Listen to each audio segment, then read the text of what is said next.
দেখেন আমি একটা মিষ্টি কুমড়া কিন্তু ফুলও ছেঁচি, ফুলটা অনেক সুন্দর লাগতেছে। আর এই জমিগুলো কিন্তু আমার দাদা শ্বশুরের ছিল, উনি তার ছেলেদেরকে দিছে, তার ছেলেরা তার ছেলেদেরকে দিছে, এভাবেই কিন্তু ভাগ বাটরা জমিগুলো হয়েছে। জমিগুলো এখান থেকে কিন্তু খন্ড খন্ড হয়ে গেছে, জমিগুলো অনেক সুন্দর।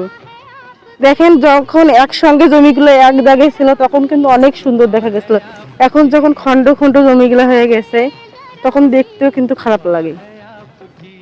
তারপরে কি আর করার, কেউ তো আর ছাড়বে না, ভাগ তো করতেই হবে, আজ হলেও করতে হবে, কাল হতেও করতে হবে। আর দেখেন কলার গাছও কিন্তু জমির মানে মিষ্টি কুমড়ার খেতে লাগাইছে, কলার গাছগুলোও কিন্তু অনেক বড় হয়ে গেছে, সুন্দর হয়েছে, লাগিয়েছে আর কি, কিছুদিন হচ্ছে লাগানো, তারপরে কিন্তু অনেক সুন্দর কলার গাছগুলো হয়েছে। কুমড়া যখন তোলা হবে খাওয়া হবে, তারপর কিন্তু আমরা কলা খাইতে পারবো, কারণ কলা তখন ধরবে, কুমড়া শেষ হওয়ার পর কলা হবে। একটা আবাদের পর তার একটা মানে আবাদের জন্য জমি ফেলে রাখা যাবে না, ওই জন্য মিষ্টি কুমড়ার ফাঁকে ফাঁকে কিন্তু আমরা কলার গাছও লাগাইছি, এগুলো কলা খাওয়া যাবে এরপর মিষ্টি কুমড়ার পর।